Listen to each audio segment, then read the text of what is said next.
We are here, middle of the week. Happy Wednesday. There's a lot going on in combat sports, and we haven't As always. recorded in a while, so had to jump on here, go off on some tangents, and break down some news. RJ, how we feeling? A lot going on. Yeah, always a lot going on all the time, right? It's like and then you have like 1 week where the card is like, and then there's a million things get announced. So like there really is like always something to get excited about, and some of these matchups coming up are pretty nutty, Insane. chock chock full of nut. Uh, Speaking of all these matchups, I'll list some of them that we have coming up, but we're gonna break them all down at a later date when the fights get closer. But this week has been filled with fight announcements, and here are just a few that we have gotten. We have Corey Sandhagen versus Umar Nurmagomedov, bantamweights, two of the top bantamweights going at it. Definitely do a breakdown on that. UFC 291, arguably the most stacked card of the year. Here are some names on it. We have Dustin Poirier versus Justin Gaethje. We have Jan Yeah. Blachowicz versus Alex Pereira making his light heavyweight debut. We have Bobby Green, Tony Ferguson, Paulo Costa, Stephen Wonderboy Thompson, Michelle Pereira, Derek Lewis, Michael Chiesa, Kevin Holland. The list keeps going for that card. Probably one of the best of the year. Yeah, and some really interesting matchups on there. Something to be noted, right? Poirier and Gaethje rematch for the BMF title. For the belt. That's like, I didn't want to get into this, but I will just because it's on the tip of my mind now. How the hell are they going to bring that back now after Masvidal retires? In some world, I'm like, okay, he's retired and they want to keep it alive. So now, like, what two better guys to do it than Gaethje and Poirier? Because there's no doubt about it. Those are two BMFs and who have also had somewhat recent title fights. So if they're not the undisputed champion, at least you could get a belt around one of their shoulders for the pictures. So I get the marketing plan for that. But also, like, why have we not kept this belt alive from the beginning? Like, you could have had, even if you want to do one per weight class, so like, it just get one of those out there for like tough guys who aren't the champions, or even if a champion wanted to hold both. Right now, technically, in my book, Leon Edwards is the double champ. He's the BMF and he's the undisputed. That's a good argument for BMF right now, Leon Edwards. I'm not arguing with that. Well, because if you think about it, right, after Diaz and Masvidal was a champ. Then he would have lost the belt to Usman. Usman would have lost the belt to Leon. So Leon right now in my book is the BM. Yeah, that's if we're thinking logically, that's it right there. That's how it should have went. But here we are. Speaking of the BMF belt coming back, this kind of leads us into our main topic for the day. Do we think Dana White brought back the BMF title because the Predator, Francis Ngannou, just signed with the PFL, officially signed with the PFL? And do we think Dana was like, how do I take the shine away from Francis Ngannou? Let's bring back the BMF belt and put two of the most BMF fighters in the fight. Well, I don't know that the belt had anything. I don't think Dana really needs to try all that hard to like make a lot of noise within his own organization. Like, he just announced like some crazy fights. Like, there's so much going on in the UFC that, like, look, I don't want to take anything away from Francis. Okay, I'm happy, but like, to me, I don't think it's the. I don't know how I feel about this deal that he started. I would imagine that Dana's almost like scoffing. He's probably laughing to himself about it. You know what I mean? So I don't know if he brought back the belt for that, or if it's in his head. This is what I think about the belt. I think he goes, Poirier and Gaethje are my two baddest dudes, and I'm not sure if I can give them a title shot. Or maybe I'm trying to juice up the title shot that I'm going to give whoever wins this fight by putting the belt on their shoulder. So Right. I think he's just trying to hype those two guys up. I don't know if it's related to Francis at all. Dana, I'm sure at least if you asked him about it, he'd be like, Francis who? I don't know what you're talking about. You know what I mean? Like he would act like he doesn't care at all, even though he probably cares a little bit. But yeah, I don't know if they're related, but the Francis deal, right? I'm having so many thoughts about this. I don't even know how to unpack it. Part of me is like, you left the biggest organization who offered you a boatload of money because you wanted to go box and you wanted fighter insurance and you wanted these things. And you said it wasn't about the money, it was about the freedom. Okay. Then right off the bat, Bellator never even gave him an offer because they knew they weren't going to. Bare knuckle, they knew right off the bat they wouldn't be able to afford it. Apparently, the story goes that one offered him $20 million. And I don't know if that's guaranteed per fight for a contract. I don't know what that means, but that's a really big number. And then, according to Chachery, all the other things that Francis asked about, he was like, you know what? This ain't going to work. Not going to happen. We'll shake hands and go our separate ways. Yeah. Now it comes out that he signed with the PFL. He's going to be the president of the Africa chapter. Love that for him. That's cool. He could be the face of African MMA. Like, I have no problem with that. And maybe he can go get a bunch of guys signed and start, breaking ground in Africa. Love that for him. Good on you. But then I get confused as far as the whole, like, it's only a 1-year contract. I don't know what the money is. The only money that they talked about was for his opponents. That's what I Opponents saw as are all well. going to get like $2 million or something to fight him. So it's like, okay, that's cool. And the other caveat was that he gets to do a boxing match. Here's my problem with all of this. 1 year contract. If he's going to go and box, that's going to take 6-7 months. So what does he honestly have in MMA? One fight? Maybe. And on top of that, who's he going to fight? Who's it going to be? It's going to be like 47-year-old Fabricio Verdum. like honestly, who are you going to fight in MMA after you might lose your boxing match? Like, I don't understand how this deal is in any way better for Francis's legacy, except the thing that I like about it is the Africa thing. That's cool. He could be that guy, and I love that. But if he goes and boxes, he says he wants to fight, Joshua? I don't even know. I didn't see. I saw Tyson Fury, Anthony Joshua, Deontay Wilder. Yeah, it was supposed to be Fury, then it was supposed to be Wilder, and now I think he's looking at Joshua.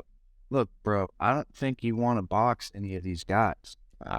They're gonna piece him up. Like, he's not a technical boxer. He's a power puncher. And I don't know. I don't want to hate. Like, Ariel Hawani is a big thing where it's like, oh, everybody's hating on him. I don't want to hate on Francis for his decision. If this is what he felt was good for him, then, like, hey, man, that's cool.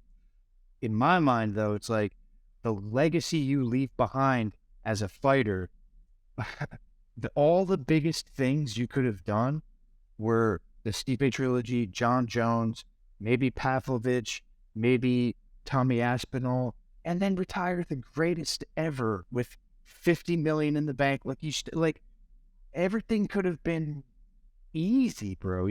Like, I don't know why we had to do all this, for him to go to the PFL. And, like, no shade on the PFL, but, like, it's not even really comparable to the UFC. Like, who's on the roster? Can anybody name more than 2 or 3 heavyweights on that roster?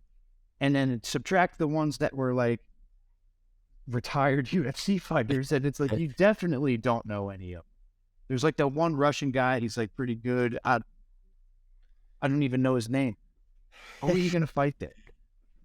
All I I know is all the heavyweights are going to be wanting to fight him for that $2 million guarantee. So good on him for yeah, getting that in the sure, contract. That's a cool thing.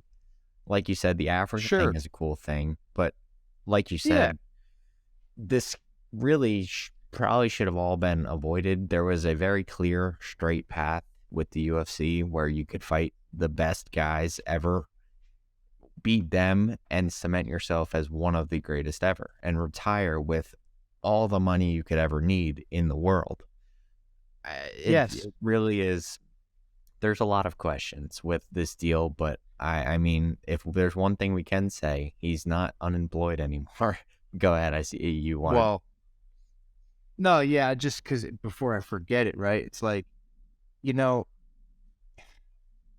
you, after you hold the UFC belt, right?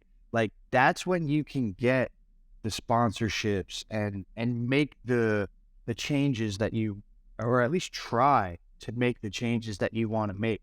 Like now you're just gonna like I don't know. Like we still don't know how this is gonna turn out. Like he could go win a crazy boxing match, become the biggest superstar ever, go over to PFL, make their whole organization blossom into something bigger than it is.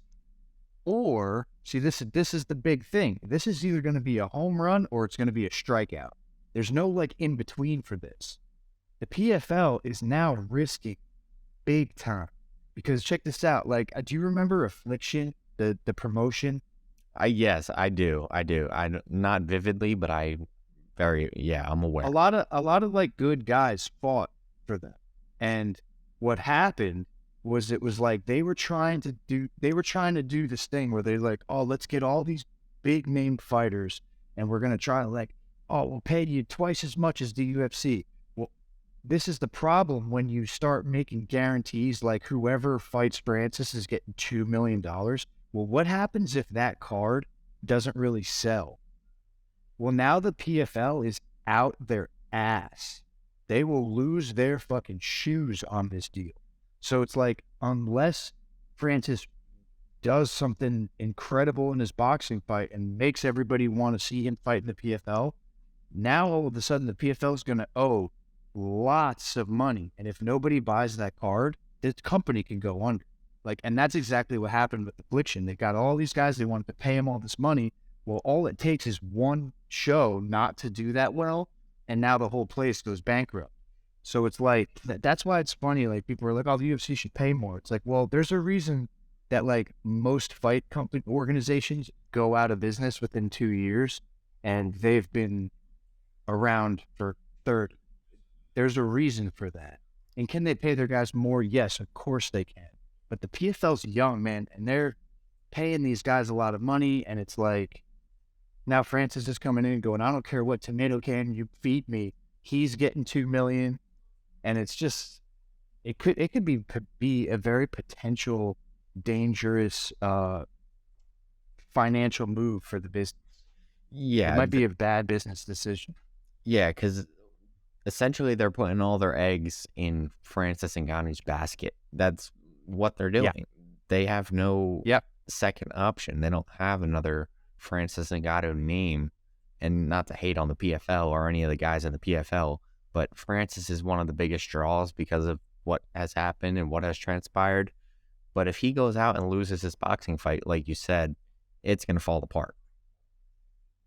Yeah, it could be really bad for the organization. They also just signed a French guy. You should know who the guy is too. Cedric Oh, the Saint. kickboxer, Cedric Doumbra, Yes, however you say it. Dumbre. Yes, I'm a big that fan. cat is a beast. That cat's a freaking beast. So the PFL also just signed him, which is pretty cool. They're both from Cameroon and then moved to France. So that's like kind of interesting that they both got signed in like the same time period. But that's I'm actually, again, not to like hate on Francis, I'm more excited to see Cedric go and do some work. I think he's only got 4 MMA fights, if I'm not He's mistaken. he's All young in the finishes. MMA game.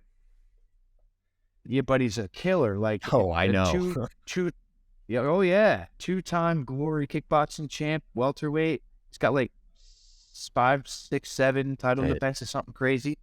Guy's a killer, and my point with all of that is the PFL is making some moves. It's like it's not like I want to hate on the PFL. They put on a great show. They have some big names.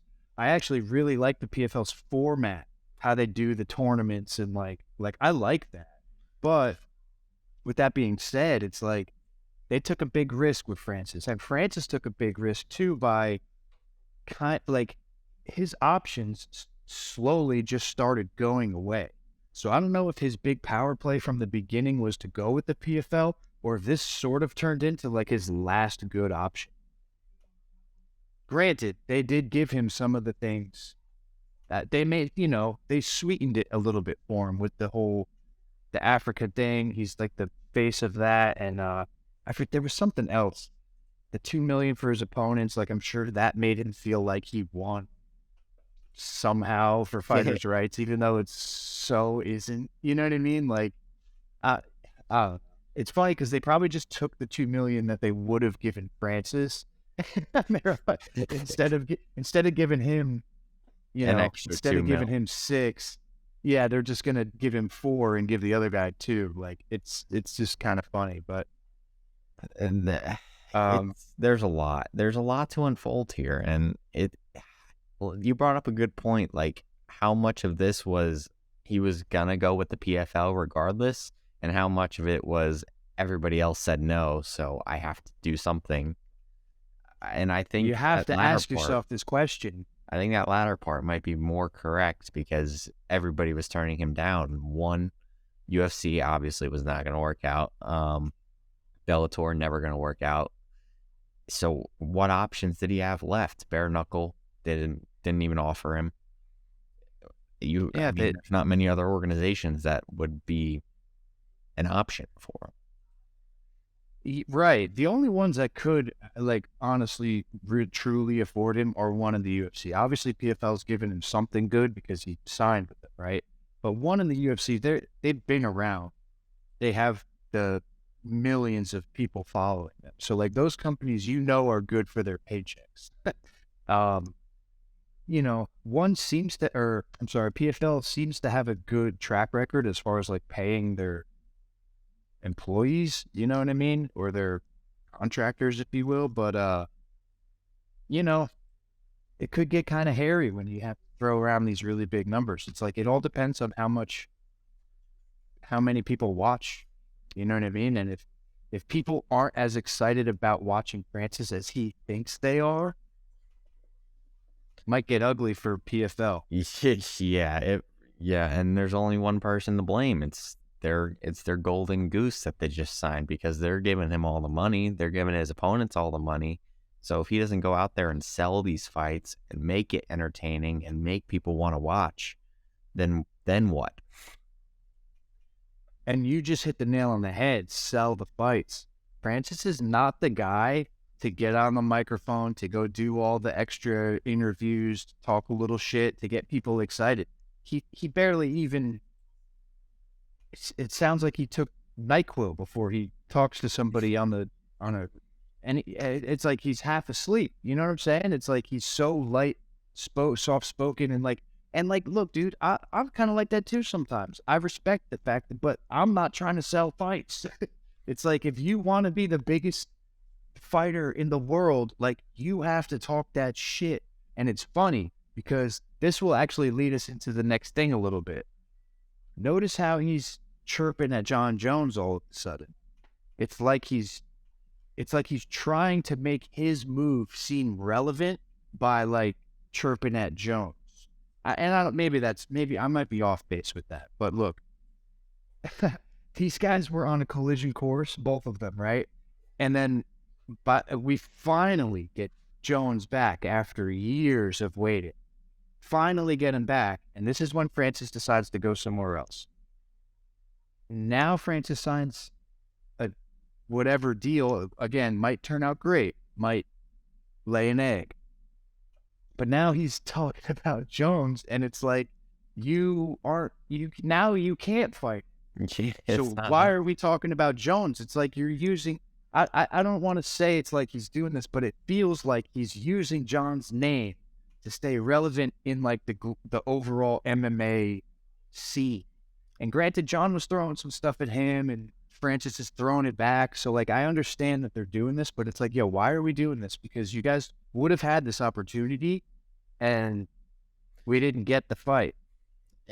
Yeah, That's the fight we all wanted from the beginning. from the jump, that's what everybody has been talking about. And we waited for John, obviously.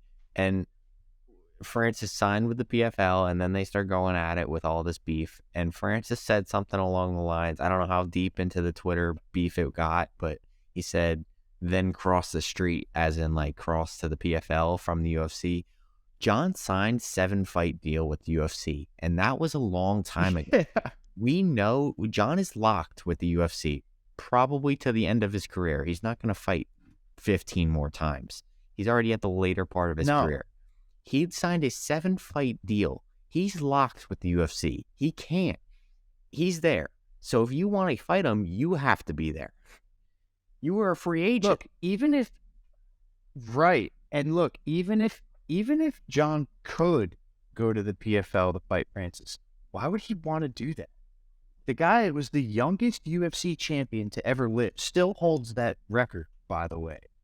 That's his organization. He's the king. And the reason that people call him the GOAT is not just because he's really good. It's because he's a light heavyweight and the heavyweight UFC champion. That's the reason. He's fought all the best guys because they're all in that organization. Like, does PFL have some good guys? Yes. Does Bellator have some good guys? Yes. Does ONE have some good guys? Yes, of course. They have some good guys that could compete. Not disputing that. But when you're talking about that overall level of fighter, the UFC has some of the best guys in the world. Like, what other heavyweight organization out there do you know the top 10 guys? Nowhere else. So to be like, John, well, why don't you come over here and fight? It's like, what are you nuts? What are you, crazy? How many people buy PFL pay-per-views versus how many buy UFC pay-per-views? Like, this stuff, you can look it up. It's not like you can't figure out which one does more numbers. John Jones would make 10 times more money fighting him in the UFC. Yep. Why would he go to the PFL to fight you? It's, I mean, you just sit back and you watch all this unfold, and I mean, there's nothing we can do about it, but it's just like, sometimes you wonder, why are you doing some of the things you're doing? Because they just don't make sense. And I'm not saying the PFL deal didn't make sense. It could have made the most sense for Francis, and good on him. He got his deal. He did his thing. But now you're bringing John Jones's name into this when you're signed with another company. You could have done this when you're a free agent.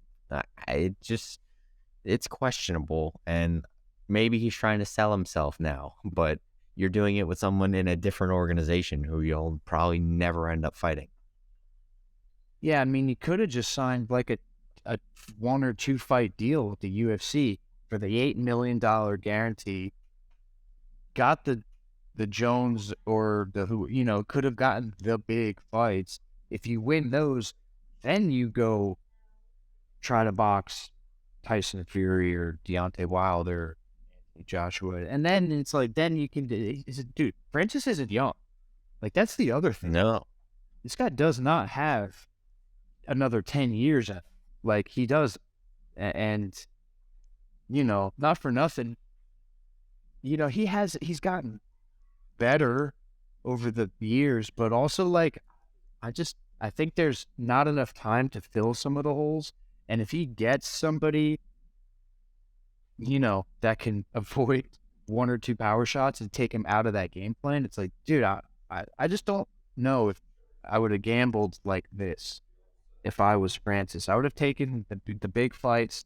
Obviously, he has a chance to win any fight. I'm not trying to, again, like, I'm sure I come off like a huge Francis hater. I'm not. I think he's fun to watch. I think he's the freaking predator. He's gigantic. He looks sharp. He's got a crazy life story. Nothing but respect to the guy. But like when you have one of those stories, you're like, I crawled out of a sand dune and walked, and slept in a canoe for 3 months, and and I was poor for 30 years, and then now the UFC made me a millionaire, but they're greedy, and I'm trying to help fighters. It's like, what? It's like, what? It's How like, did we get here? yeah, the whole thing just confuses me. It's like, yeah, they made you millionaires. And it feels like, to me, it feels like he didn't get what he wanted from the UFC. He realized he wasn't going to get it from almost anywhere else.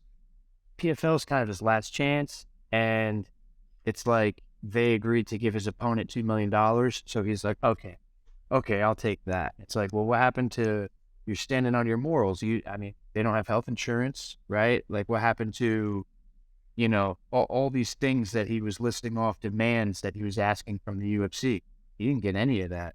All he got was his opponent $2 million, and they made him the face of, they made him a figurehead for promotion. Which cool, that's cool, but I don't know. A power to him. I wish him luck. Yeah, good. I Hope honestly, the best. good. I'd really hope the best for him. I hope he makes $1 billion. I hope he starts his own MMA organization and pays everybody trillions of dollars. Like, whatever you want. I will just sprinkle this in. John Jones would spank that ass. and I think he would make it look easy. And anybody who thinks that John is afraid of Francis, you're tripping, dog. John Jones is the king, and the king is back. And as soon as he came back, Francis went and signed with PFL. That's sort of how I take it. And I know a lot of people would disagree with me, and that's okay. Yeah, everybody sees the story different, but I think that's a perfect spot to take us out for the night. That's our 2 cents on Francis Ngannou. We have a lot more coming up, and we'll break it all down as always. We got all these cards coming up. There's a lot to talk about, but we're going to cut it there. That Francis was the main focus of conversation because of the new deal and all the other shenanigans that come along with it. Stay tuned for all these new videos coming out. RJ, you got anything? Just same thing you just said. Like, there's a lot of exciting stuff coming up. If you like our breakdowns, there's going to be a lot of them coming up. So I'm excited for those.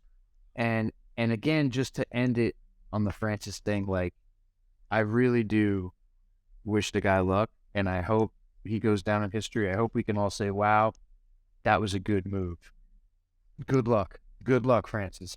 Absolutely. I'm right there with you. If I didn't say that already, hope the best for Francis Ngannou. Get that money, get all the fighters' money, get your health insurance, get what you need to get, and all the best to you. And bring us some absolute killers out of Africa. Find all of them and bring them. Let's because bring them all, dude. They're just jacked, just hungry. You know what I mean? Bring them all, straight up. Bring them. Oh, and stay tuned. We're gonna try and do a live stream here soon. Hopefully, it works out for us. We were gonna do it now, but just we couldn't get it working. All the other things. So stay tuned. Hopefully, you guys get in for the live stream. That'll be fun. Get to talk to you guys. Hopefully. Let us know what you want us to talk about if you have anything specific, and we're always here for it. So we'll see you in the next episode. Peace.